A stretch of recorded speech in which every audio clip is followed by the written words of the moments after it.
মৰমৰ ছাত্ৰ ছাত্ৰীসকল, আজি আমি অসম জাতীয় বিদ্যালয়ৰ তৃতীয় শ্ৰেণীৰ নতুন গণিতৰ বিষয়ে আলোচনা কৰিম। নতুন গণিতৰ প্ৰথমটো পাঠ আছে সংখ্যা। তেনেহ'লে ছাত্ৰ ছাত্ৰীসকল, আজি আমি কি আলোচনা কৰিম? সংখ্যা।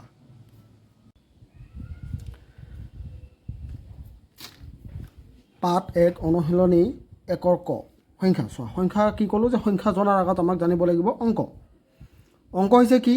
সংখ্যা এটা লিখিবলৈ 0 1 2 3 4 5 6 7 8 9 এই প্ৰতীক বা চিহ্নকেইটা ব্যৱহাৰ কৰা হয়। আমি যিকোনো সংখ্যা লিখোঁতে এইকেইটা ব্যৱহাৰ কৰোঁ। এইকেইটা হৈছে চিহ্ন বা প্ৰতীক। এই চিহ্ন বা প্ৰতীককেইটা কি বুলি কোৱা হয়? অংক বুলি কোৱা হয়। মনত থাকিব যে সংখ্যা এটা লিখিবলৈ যিবিলাক চিহ্ন ব্যৱহাৰ কৰোঁ, যেনে 0 1 2 3 4 5 6 7 8 9 এই একোটা চিহ্ন বা প্ৰতীকক কি বুলি কোৱা হয়? অংক বুলি কোৱা হয়। ইয়াত লিখা আছে 25। 25 সংখ্যাটো দুটা অংকৰে গঠিত। ইয়াত অংক কেইটা আছে? দুটা। এটা হ'ল 2, এটা হ'ল 5। ঠিক একেদৰে ইয়াত আছে চোৱা, ইয়াত কি আছে? কেইটা অংক? তিনিটা। 4 2 7। এতিয়া চোৱা, সংখ্যাত অংকৰ স্থানমান। সংখ্যা এটাত অংকৰ স্থানমান কি হয়? সংখ্যা এটাত অংকবোৰ থকা স্থানবোৰৰ নিৰ্দিষ্ট নাম আছে। একেবাৰে সোঁফালৰ স্থানটোক একক, এককৰ বাওঁফালৰ স্থানটোক দশক, আৰু দশকৰ বাওঁফালৰ স্থানটোক শতক, আৰু শতকৰ বাওঁফালৰ স্থানটোক কি বুলি কোৱা হয়? হাজাৰ। চোৱা, ইয়াত এটা সংখ্যা আছে 9 6 7 5। ইয়াত 5টো কি? একেবাৰে সোঁফালে থকা সংখ্যা। তেনেহ'লে এইটো কি হ'ব? একক। এই এককৰ বাওঁফালে থকা সংখ্যাটো কি আছে? 7। তেনেহ'লে ইয়াৰ স্থানমান কি? দশক বা 10। 7ৰ আকৌ বাওঁফালে থকা সংখ্যাটো কি আছে? 6। ইয়াৰ স্থানমান শতক। আকৌ শতকৰ বাওঁফালে থকা সংখ্যাটো কি আছে? 9। 9ৰ স্থানমান কিমান? হাজাৰ। তেনেহ'লে চোৱা, সংখ্যাটো আমি কেনেকৈ মাতিম? যে এককৰ ঘৰত আছে 5, দশকৰ ঘৰত 7, শতকৰ ঘৰত 6 আৰু হাজাৰৰ ঘৰত 9। তেনেহ'লে আমি মাতিম ইয়াক 9675। ইয়াত চোৱা, ইয়াত লিখোঁতে কেনেকৈ লিখিম চোৱা। 5ৰ স্থানমান, ইয়াৰ 5ৰ স্থানমান 5 একক। ইয়াত লিখোঁতে চিধা 5 লিখি দিম। এককৰ স্থান যি আছে এইটোৱে লিখি দিম। এককত আছে 5, ইয়াতো লিখি দিম 5। তাৰপিছত চোৱা, এতিয়া দশকৰ ঘৰত কি আছে? 7। 7টো লিখোঁতে কি লিখিম? 7 আৰু 7ৰ সোঁফালে কি কেইটা সংখ্যা আছে? 7ৰ সোঁফালে এটা সংখ্যা আছে। তেনেহ'লে এইটো লিখিম 7, এটা সংখ্যা মানে এটা 0। তাৰপিছত চোৱা, কি আছে? 6। 6ৰ স্থানমান কি? একক, দশক, শতক। লিখোঁতে কেনেকৈ লিখিম? 6 লিখিলোঁ। তাৰপিছত কেইটা? এটা 2টা, এটা 2টা 0। ঠিক আছে। তাৰপিছত লিখিম কি? 9। 9ৰ পিছত কেইটা সংখ্যা আছে সোঁফালে? এটা 2টা 3টা। তেনেহ'লে 9 লিখিম। 9ৰ পিছত এটা 2টা 3টা 0 বহাই দিম।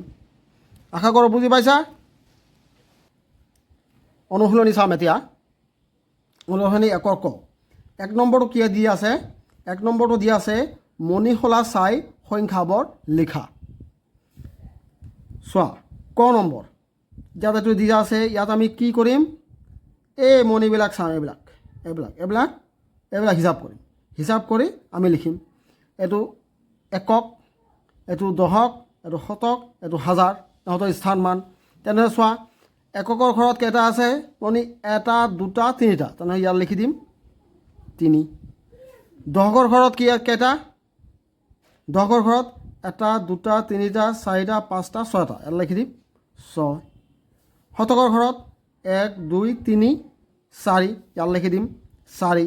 হাজাৰৰ ঘৰত এটা 2টা। হাজাৰ ঘৰত কি লিখি দিম? 2। তেনেহ'লে কি হ'ল? এইটো 2463। ঠিক একেদৰে খটো চোৱা। তেনেহ'লে এককৰ ঘৰত কেইটা আছে? হিচাপ কৰোঁ। এটা 2 3 4 5 6। ইয়াত লিখি দিলোঁ এককৰ ঘৰত 6। তাৰপিছত চোৱা, দশকৰ ঘৰত কেইটা আছে? এটা 2টা 3টা। ইয়াত লিখি দিম 3। শতকৰ ঘৰত আছে নেকি মণি? নাই। তেনেহ'লে ইয়াত নাই মানে 0 বহাই দিম। হাজাৰ ঘৰত কেইটা আছে? 1 2 3 4 ইয়াত বহাই দিম 4 বুজি পাইছা এতিয়া চোৱা গ নম্বৰটো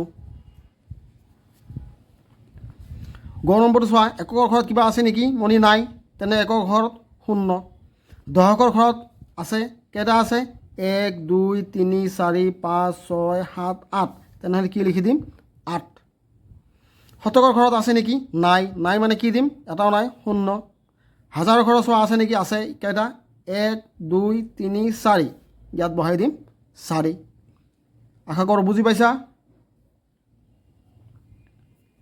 এতিয়া 2 নম্বৰ চোৱা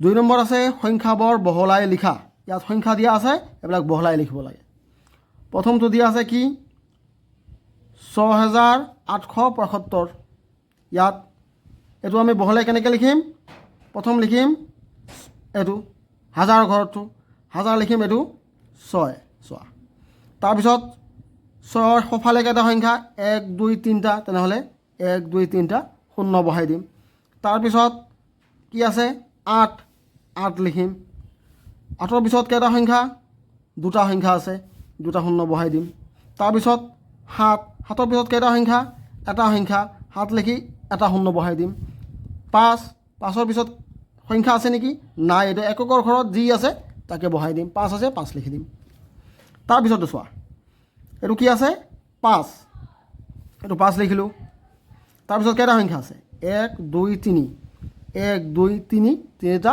0 বহাই দিম তাৰপিছত আছে ইয়াত কিমান 3 3 লিখিলোঁ আমি 3ৰ পিছত কেইটা সংখ্যা দুটা সংখ্যা তেনেহ'লে কেইটা 0 বহাই দিম দুটা 0 বহাই দিম বুজি পাইছা তাৰপিছত আছে 4 4ৰ পিছত কেইটা সংখ্যা এটা সংখ্যা 4ৰ লগত এটা সংখ্যা বহাই দিম তাৰপিছত কি আছে এইটো 9 ইয়াৰ পিছত সংখ্যা নাই একক ঘৰৰ সংখ্যা এই 9 আছে আমি ইয়াত 9 বহাই দিম আশা কৰোঁ বুজি পাইছা তোমালোকে চোৱা এইটো একে চোৱা 8 তাৰপিছত কেইটা এটা দুটা 3টা 8 লিখিলোঁ তাৰপিছত কি 1 2 3টা 0 তাৰপিছত আছে 0 0 থাকিলে আমি কি লিখিম 0 লিখিম কাৰণ 0ৰ পিছত হ'ব লাগে কি আগতো চোৱা কি লিখিছিলোঁ ইয়াত 3 আছিল 3ৰ লগত আৰু দুটা 0 বহাই দিছিলোঁ কাৰণ ইফালে দুটা সংখ্যা আছিল ইয়াত আছে 0 0ৰ পিছত ইয়াত এটা দুটা সংখ্যা মানে ইয়াতো এটা 0 ইয়াতো এটা 0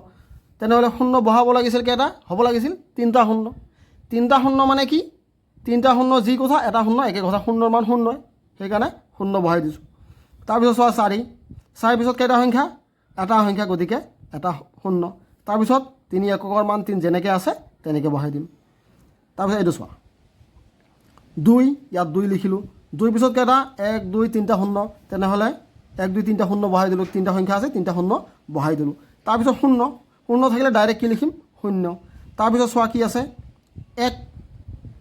1 লিখিলোঁ 1ৰ পিছত কেইটা সংখ্যা এটা সংখ্যা এটা 0 লিখি দিলোঁ তাৰপিছত কি আছে এককৰ ঘৰত 0 যেনেকৈ আছে তেনেকৈ লিখি দিলোঁ তাৰপিছতো চোৱা এইটো 8 লিখিলোঁ 8ৰ পিছত কেইটা 1 2 3 1 2 3 তিনিটা 0 বহাই দিলোঁ তাৰপিছত লিখিলোঁ আকৌ 8 আছে 8 লিখিলোঁ এবাৰ 8ৰ পিছত কেইটা সংখ্যা এটা দুটা ইয়াত দুটা 0 বহাই দিলোঁ তাৰপিছত চোৱা আৰু কি আছে 8 আকৌ 8 লিখিলোঁ 8ৰ পিছত কেইটা সংখ্যা এটা সংখ্যা বহাই দিলোঁ তাৰপিছত এককৰ ঘৰত 8টো ডাইৰেক্ট 8 বহাই দিলোঁ চিধা এইটো চোৱা লাষ্টটো কি আছে 6 ইয়াত 6 লিখিলোঁ 6ৰ পিছত কেইটা সংখ্যা 1 2 3 1 2 3টা সংখ্যা বহাই দিলোঁ তাৰপিছত কি আছে 7 আমি ইয়াত 7 লিখিলোঁ 7ৰ পিছত কেইটা সংখ্যা দুটা 0 বহাই দিলোঁ তাৰপিছত কি আছে 0 বহাই দিম 0 থাকিলে ডাইৰেক্ট 0